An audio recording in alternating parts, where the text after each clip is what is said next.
En pratique clinique, on demande régulièrement à nos patients de noter l'intensité de leur douleur entre 0 et 10. Vous l'avez probablement déjà fait, nous aussi. Avez-vous remarqué, comme nous, que cette évaluation est très pauvre en informations, alors que c'est la principale échelle de mesure employée? Marie a creusé le sujet et nous propose d'aller plus loin et de mettre des mots sur cette note en 5 questions. Et elle illustre ce concept avec une super infographie que nous vous partageons aujourd'hui. Bonjour, Ou bonsoir. bienvenue sur Le Temps d'un Lapin, le podcast qui parle de la kinésithérapie, du soin et de la science. Mais pas trop longtemps, juste le temps d'un lapin. Bonjour Marie, bonjour à tous. Bonjour Vincent, bonjour tout le monde. Alors Marie, aujourd'hui tu nous partages une infographie que tu as réalisée au cours des dernières semaines et qui s'intéresse à la douleur, à la fameuse EVA, l'échelle visuelle analogique, dont on entend très régulièrement parler. Il suffit d'aller aux urgences pour qu'on nous demande l'intensité de notre douleur sur une échelle de 0 à 10. Et donc très souvent, une fois qu'on a obtenu cette valeur, eh bien, on a juste une information d'intensité, mais on n'a pas vraiment plus de détails qui nous aident d'un point de vue clinique, ne serait-ce que pour essayer de comprendre ce qui se passe avec nos patients. Marie, est-ce que tu peux nous dire pourquoi est-ce que tu as fait cette infographie et pourquoi tu t'es intéressée à cette question?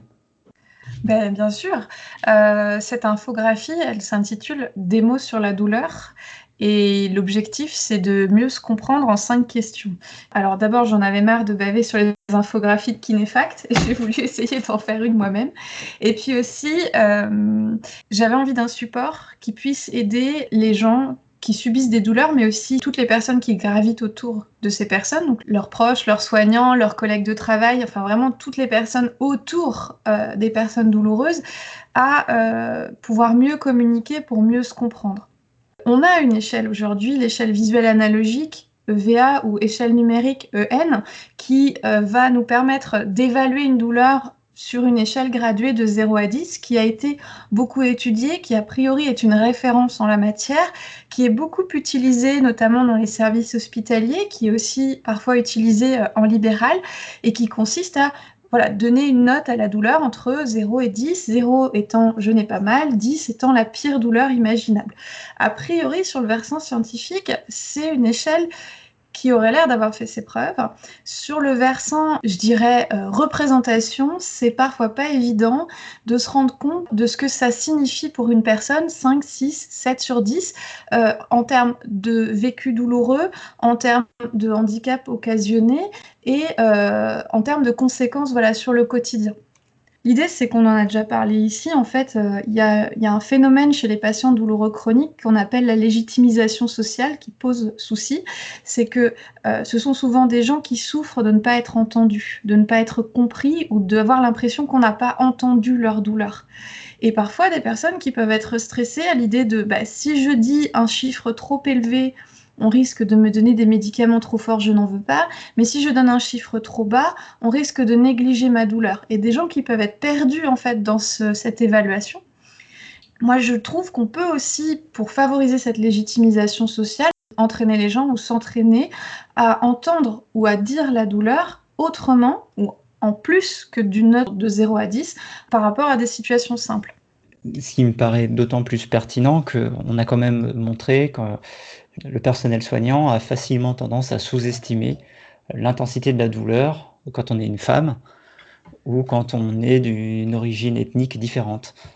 Oui, et justement, un des objectifs subsidiaires de cette infographie, c'est de lutter contre les biais ou les stéréotypes des deux côtés de la barrière. Comme tu dis, les soignants vont avoir des stéréotypes liés à l'expression douloureuse. On peut parler du syndrome méditerranéen, on peut aussi parler du syndrome MJUN. Le premier étant que les personnes, et surtout les femmes originaires du pourtour méditerranéen, donc expriment la douleur plus que leur niveau douloureux réel. Le second étant que les professionnels de l'éducation nationale posent trop de questions, détaillent trop la situation, nous perdent en circonvolution par rapport à leur douleur. Donc ça, c'est des stéréotypes que peuvent avoir les professionnels de santé. Et le patient, on a déjà fait un épisode sur les stéréotypes, je vous invite à aller le consulter, de peur de subir ces stéréotypes, risque d'emprunter des comportements qui ne vont faire que les renforcer. Et donc là, effectivement, on risque de se retrouver dans une spirale où, en fait, on a peur de ne pas être compris, on n'est effectivement pas compris, donc on se sent mal accompagné, donc ça va encore moins bien, et on se sent encore plus seul et encore plus isolé, et le vécu douloureux devient encore plus pénible. C'est effectivement quelque chose que j'ai pu voir avec certains patients. Alors, je serais incapable de catégoriser en disant que ça concerne plutôt une population ou une autre, mais il y a beaucoup de patients qui, parfois, doutent du fait qu'on croit en leur douleur. Ça peut témoigner d'une expérience, de plusieurs expériences avec des soignants qui ont soit minimisé les douleurs, soit qui ont complètement éliminé ces douleurs en disant: «Bah, écoutez, moi j'ai rien à l'examen, vous pouvez pas avoir mal». Le fameux «c'est dans la tête» qui est une stigmatisation pure et de l'expression simple de la psychophobie ambiante, en fait. Oui, et qu'on peut traduire par la fameuse somatisation. Ouais. Et bah, justement, pour rebondir par rapport à ce que tu disais, en fait, moi, le but de cette infographie, c'est aussi que les gens qui ont peur de ne pas être crus ou qui n'ont pas été crus par le passé, eh bien, on puisse leur donner des outils pour l'être la prochaine fois. Si moi j'ai mal à 5 sur 10, ça va m'avoir l'air d'être factuel, mais au final, ça sera pas les mêmes faits pour la personne en face, et parfois il y a des incompréhensions qui peuvent se créer. Et du coup, l'idée, c'est de revenir vers quelque chose d'hyper factuel, où il n'y a pas le choix que de croire la personne. Si vous posez des faits sur la table, il n'y a plus de question de croire ou non. C'est des faits. Je peux faire ça, je peux pas faire ci, ça se passe comme ci, ça se passe comme ça. C'est pas j'ai mal à 5 sur 10 et peut-être que je pourrais retravailler, mais je sais pas. Et ça, c'est souvent quelque chose qui manque. Et moi, ce que je voudrais, c'est rassurer les gens qui ont mal et leur donner des outils pour parler de cette douleur, pour qu'on sorte de ces clichés, pour qu'on sorte de ces jugements permanents, parce que ça enfonce énormément les gens qui sont déjà dans un parcours douloureux. Deuxième élément, c'est que les biais ou les stéréotypes, ils sont parfois internes. Parfois, on juge la douleur des autres, mais très souvent, les patients jugent leur propre douleur. Peut-être que j'invente, peut-être que c'est dans ma tête, est-ce que je suis fou ou folle? Là, encore une fois, le reflet de la psychophobie, mais ça, c'est une autre question. Est-ce que finalement, je suis feignant? À chaque fois qu'il y a un moment de répit, c'est « Ah bah, j'ai pas si mal que ça, finalement, je pourrais aller au travail ». Ces biais-là, ils nous empêchent de voir la réalité du quotidien. Et c'était aussi ça, encore un des objectifs de cette infographie, c'est d'aider les gens à sortir de leur propre jugement contre eux-mêmes, à dire bon bah ok, où j'en suis là factuellement à cause de cette douleur, et de pouvoir plus facilement peut-être se sentir moins coupable d'être en arrêt de travail, de ne pas pouvoir participer à la vie de la maison comme ils souhaiteraient, et peut-être se sentir moins jugé, ou en tout cas moins illégitime. Et donc on a dit qu'il y avait 5 questions. Marie, est-ce que tu peux nous les détailler, s'il te plaît? Alors, 5 questions pour ramener à l'impact factuel de la douleur. Première question, est-elle permanente? C'est important justement pour dans les situations où en arrivant chez le médecin, vous avez moins mal. Donc, est-elle permanente? Est-ce qu'elle est constante, donc toujours de la même nature, ou est-ce qu'elle est fluctuante? Est-ce qu'elle perturbe vos journées et vos nuits? Est-ce qu'elle est présente au repos ou juste à l'activité? Tout ça, c'est des questions de base, mais qui vont permettre pour la personne douloureuse de faire le point sur à quel point elle est envahie, mais aussi pour ses proches ou pour les soignants qui l'accompagnent, de définir la douleur et de commencer à identifier des pistes de prise en charge. Et puis lorsqu'on en discute avec des proches, ça permet de montrer que l'impact que ça a, puisque c'est pas la même chose de devoir gérer une douleur qui est présente quelques minutes après le réveil et une douleur qui va être insomniante ou bien qui va persister tout au long de la journée.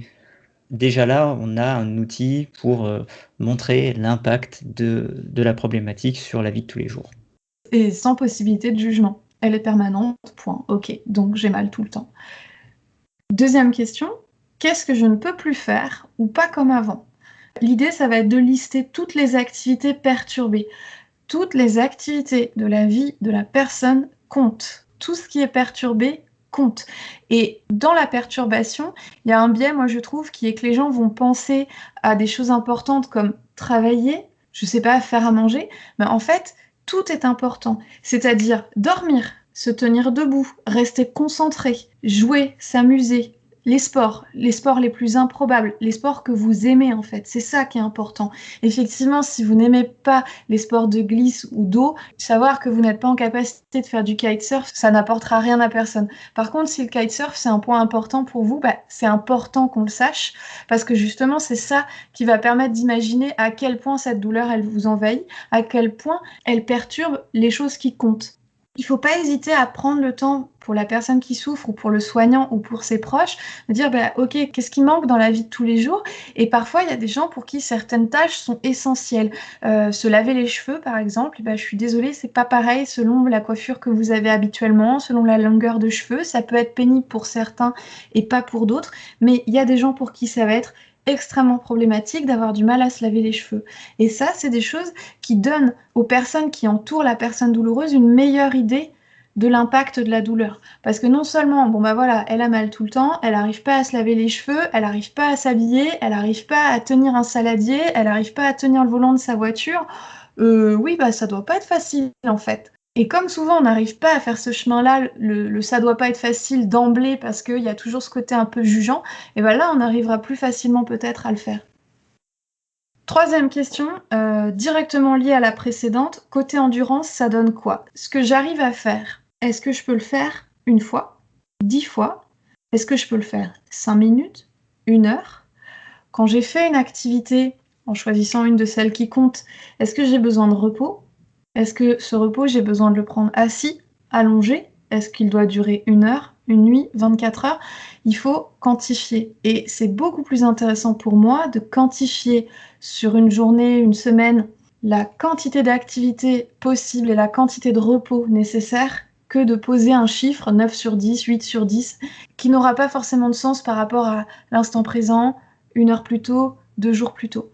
Et en fait, là où je répète souvent moi aux patients, c'est on peut avoir l'impression d'être en capacité de reprendre le travail parce que l'activité de base du travail, en général, c'est conduire, tenir assis, tenir debout, avoir un geste répété, on y arrive sans trop de douleur.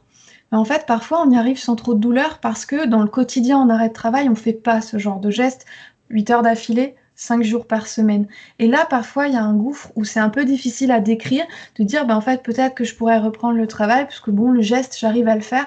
Oui, mais en fait, si j'essaye de rester debout 2 heures, en fait, il faut que je m'allonge jusqu'au soir. Et ça, c'est des éléments importants pour évaluer l'impact de la douleur dans le temps et l'impact sur l'activité. 4e question, alors ça, c'est peut-être plus pour aider les soignants ou alors les proches qui ont toujours beaucoup trop de bons conseils, très souvent non sollicités.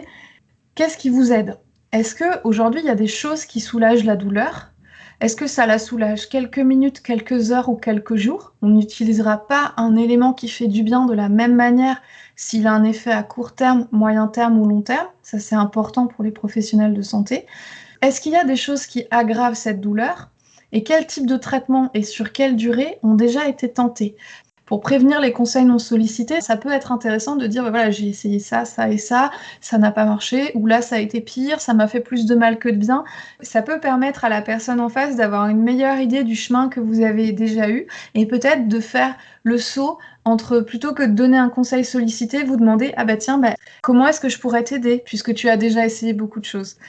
Pour les soignants, je trouve que c'est important, moi j'en parle souvent, pour le type de traitement et sur quelle durée, un Doliprane qui est pris au plus fort de la douleur, ça n'est pas du tout la même chose qu'un Doliprane qui est pris en systématique. Et du coup, ça ne veut pas dire la même chose. Et aller chez le médecin en disant j'ai pris du Doliprane, ça ne change rien. Si ça a été un Doliprane une fois il y a 10 jours au pire moment et qu'effectivement ça n'a rien changé parce que c'était pas la meilleure façon de le prendre et on ne peut pas toujours savoir quelle est la meilleure façon de le prendre, eh bien ça peut orienter un chemin thérapeutique qui va sauter des étapes et ce serait dommage.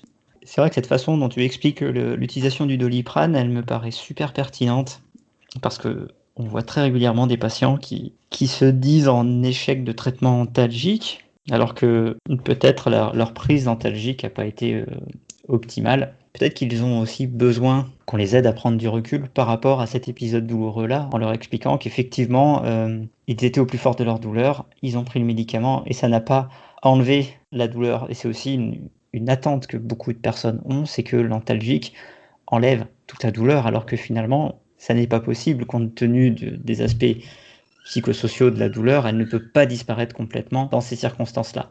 Effectivement, peut-être que le Doliprane n'est pas très efficace pour les douleurs très intenses, mais que s'il est pris en systématique, et là, s'il y a des médecins qui m'écoutent, qui n'hésitent pas à me corriger, mais peut-être que s'il est pris en systématique, il va permettre d'avoir une petite diminution du fond douloureux, voire une diminution de la hauteur des pics, qui est suffisante pour refaire un petit peu plus d'activité, qui sera, on le sait, un très bon élément à long terme d'amélioration. Et ça, tant que nous, soignants, on ne s'est pas posé la question, tant que les patients ne se sont pas posé la question, ben on peut parfois rester sur des incompréhensions, sachant qu'en plus, moi, je trouve qu'il y a un grand gouffre entre le Doliprane, je ne suis pas contre, mais ça ne marche pas, et les antalgiques plus forts, je ne suis pas très médicament.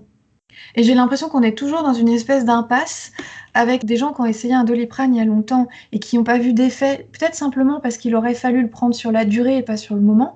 Et à côté de ça, des gens qui ont peur, et je comprends et j'entends cette peur, qui ont peur des traitements plus importants, le tramadol, le paracétamol codéiné, ou un peu plus au-dessus carrément, parce qu'on sait qu'il y a des problèmes d'accoutumance, on sait qu'il y a des problèmes même tout simplement d'effets secondaires. Hein. C'est pas rare que le tramadol entraîne une forme de vertige. Moi, je suis pas très fan pour les personnes âgées. Et du coup, les patients, ils se retrouvent coincés. Les patients se retrouvent coincés parce qu'il n'y a pas de bonne solution pour eux. Et après, aussi vrai que dans la question qu'est-ce que je ne peux plus faire, où toutes les activités comptent, dans la question qu'est-ce qui vous aide, toutes les activités comptent. Il n'y a pas de honte à être soulagé par une activité, je dirais, inhabituelle. Au contraire, il y a beaucoup de patients, on en a parlé déjà avec Yvan, sur les stratégies de coping. Il y a des patients qui vont aller mieux avec certains types d'anxiolytiques, avec peut-être de l'alcool, avec une cigarette, mais aussi tout simplement certaines activités, peut-être qu'on pourrait penser faire des jeux vidéo, regarder du porno, j'en sais rien. Peu importe, la question c'est en fait tout ce qui vous Boy, that Quoi ? escalated quickly. T'as vu ? En fait, je pense que c'est important, notamment dans l'échange avec les soignants, de pouvoir ouvrir sur cette question et de pouvoir ne pas se sentir gêné d'aborder le sujet des activités qui soulagent. Aussi vrai que je pense qu'on ne parle pas suffisamment, nous, en kinésithérapie, de l'impact de la douleur sur l'activité sexuelle. Si effectivement vous êtes dans une situation douloureuse où une dose d'alcool le soir vous permet de dormir et qu'il n'y a que ça qui marche, eh ben, je pense que c'est important de pouvoir en parler à quelqu'un. Après, je promets pas qu'il n'y aura pas de jugement en face, c'est tout le problème. Ce que tu dis, ça me fait penser à une patiente qui m'a expliqué la semaine passée qu'il y a des jours où ces douleurs sont si importantes que finalement sa seule solution pour passer une soirée un peu moins mauvaise, eh ben, c'est de prendre 3 verres de vin blanc. Elle se prend une bonne bouteille, mais voilà. Et ce que je trouvais important, c'était de recevoir cette information, comme tu l'as dit, sans juger et de le prendre comme un fait. Voilà, ce jour-là, vous utilisez cet outil comme un antalgique et comme ça pourrait être autre chose.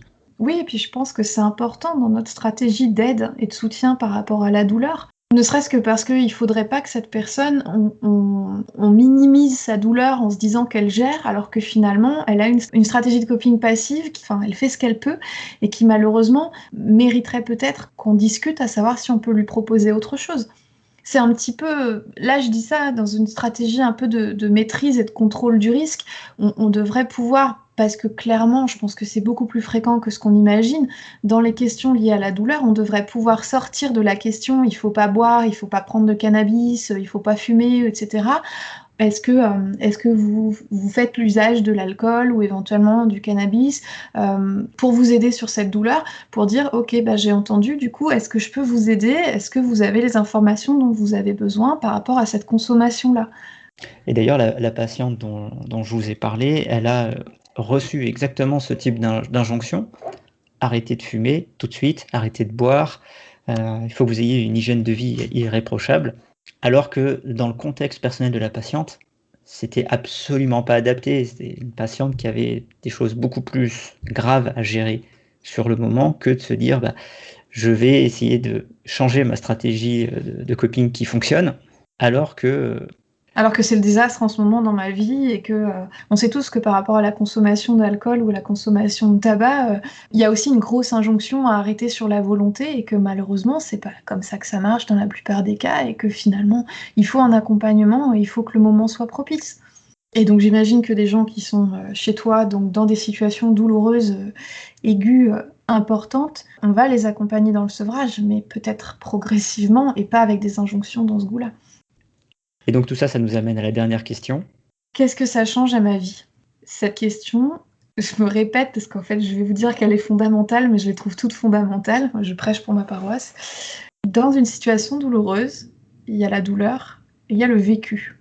C'est-à-dire que la personne a mal, on le sait, elle le sait, mais il y a la façon dont elle vit cette douleur. Moi, c'est un de mes reproches pour l'échelle visuelle analogique. 2 patients qui vont coter une douleur à 5 sur 10 vont peut-être avoir une situation diamétralement opposée.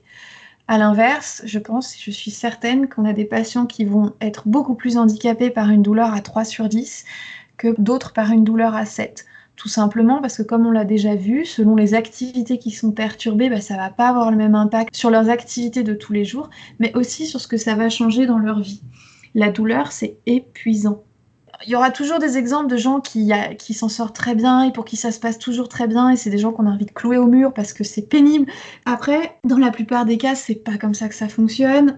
Souvent, il y a des changements d'humeur qui peuvent s'associer à la douleur, de sommeil, du stress, des inquiétudes, et tout ça, ça alourdit énormément la situation. En plus de contribuer d'une certaine manière, et je pense qu'on en a déjà un peu parlé, au phénomène douloureux. Les pensées négatives, la fatigue, les craintes, tout ça, chimiquement, ça entraîne des bouleversements au niveau de notre corps qui vont nous rendre plus sensibles à la douleur.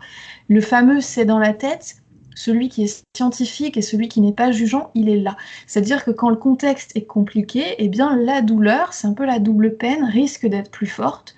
Le contexte va s'aggraver, la douleur va être plus forte, etc. Et donc du coup, c'est pas honteux que de parler de ce que la douleur change dans une vie. Souvent, on en a parlé avec Florian Bailly sur le lapin sur la fibromyalgie, les gens ont des peurs ou des pensées négatives qui peuvent être très sombres. Parfois, ces peurs-là, ce sont beaucoup des croyances populaires. Il y a beaucoup de soignants qui paraissent pas inquiets devant des situations douloureuses, avec beaucoup d'incompréhension de personnes qui ont peur finalement tout au fond. Typiquement pour le mal de dos, c'est de peur de finir en fauteuil roulant. Alors si nous, soignants, ça nous inquiète pas, c'est parce qu'au fond, on sait que cette probabilité est extrêmement faible. Tant que la personne nous aura pas dit qu'elle a peur de ça, on pourra pas leur montrer que c'est une peur qui est certes très fréquente, mais qui ne repose pas sur une réalité scientifique, et du coup qui peuvent être rassurés sur le sujet, et que vu leur situation à eux, elle est même quasiment nulle. Là, je prends un exemple qui est caricatural, mais en fait, tant qu'on ne sait pas, nous, en tant que soignants, tant qu'on ne connaît pas ces peurs qui peuvent nous avoir l'air irrationnelles, mais qui sont très importantes pour le patient, tant qu'on ne connaît pas ce que ça change à sa vie, la douleur, eh bien, à ce moment-là, on ne pourra pas travailler sur ces inquiétudes, ce stress, ce manque de sommeil, et que parfois, comme tu disais tout à l'heure, Vincent, la douleur, on ne peut pas forcément la résoudre en une fois avec un médicament et définitivement s'en débarrasser. La douleur, c'est multifactoriel, et donc on a des dizaines de lignes de traitement à proposer, et proposer une prise en charge de l'inquiétude, du manque de sommeil, c'est important. Parfois, il suffit d'en parler pour que les choses s'améliorent. Parfois, il y a des situations où ça va beaucoup trop loin et où il faut aussi traiter le problème de l'anxiété ou le problème du sommeil, voire le problème de la dépression, parce que quelque part, il y a une forme de perte de chance quand on s'occupe que de la douleur chez quelqu'un qui va mal sur tous les plans. Parce qu'en fait, d'abord, on n'arrivera pas à résoudre la douleur en ne s'occupant que d'elle. Elle ne pourra que s'amplifier, et en même temps, on va négliger tout ce qui fait la personne, c'est-à-dire le fait qu'elle ait plus envie de rien, le fait qu'elle puisse avoir des idées noires, le fait qu'elle ne dorme plus, elle soit complètement isolée, qu'elle se coupe de la société. Et ça, c'est vraiment, je trouve, un point qui est vraiment important, parce que en parler, ça nous permet de multiplier les options de traitement. Et du coup, là, sur l'infographie, moi, je me suis permis de lister un ensemble de choses qui peuvent changer dans la vie du fait de la douleur. Vous irez voir, je ne vais pas tous vous les lister, mais il faut imaginer, comme dans les activités, que tout compte. Tous les impacts liés à la douleur sont importants, parce que parfois, ce que ça change, c'est juste qu'on se sent nul, qu'on se sent incompris. Ça peut être qu'on en a marre d'être poussé à faire des efforts, ça peut être des idées noires. Il faut questionner tous les domaines. Le couple, la vie de famille, le travail, les situations précaires aussi. Parce que parfois, la douleur, elle met les patients dans une situation de précarité encore plus importante. Et toutes ces choses-là, elles sont légitimes et elles méritent qu'on en parle si pour la personne, c'est un problème. Donc voilà pour les 5 questions. Et à la suite de ça, sur l'infographie, vous avez un petit exemple à propos de Camille qui tente de décrire une douleur d'épaule évaluée à 5 sur 10. Et du coup, j'ai listé en fonction de ces 5 questions les réponses que pourrait avoir Camille. Et la question que nous, on vous pose sur le temps d'un lapin, c'est et vous, est-ce que vous imaginiez un tel impact pour une douleur évaluée à 5 sur 10 ? Et peut-être, j'espère en tout cas, que ça vous fera vous rendre compte que dans votre représentation à vous, le 5 sur 10 n'était peut-être pas si envahissant que ça pour Camille, ou vice-versa, et que vous puissiez, par cet exemple, vous rendre compte que le chiffre, c'est bien, mais que mettre des mots sur ce chiffre, ça peut vraiment permettre de mieux se comprendre, et peut-être de mieux soutenir, de mieux traiter aussi, et puis de se sentir plus légitime et moins incompris.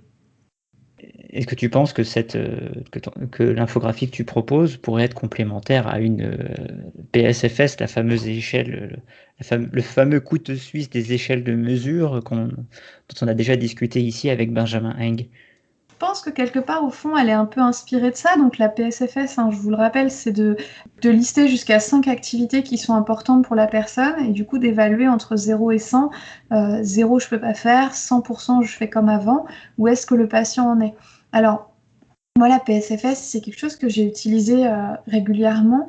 Je pense que dans une évaluation, je dirais pas que c'est complémentaire. Je dirais que donc la PSFS, elle est validée dans certaines situations pour nous permettre d'avoir un suivi.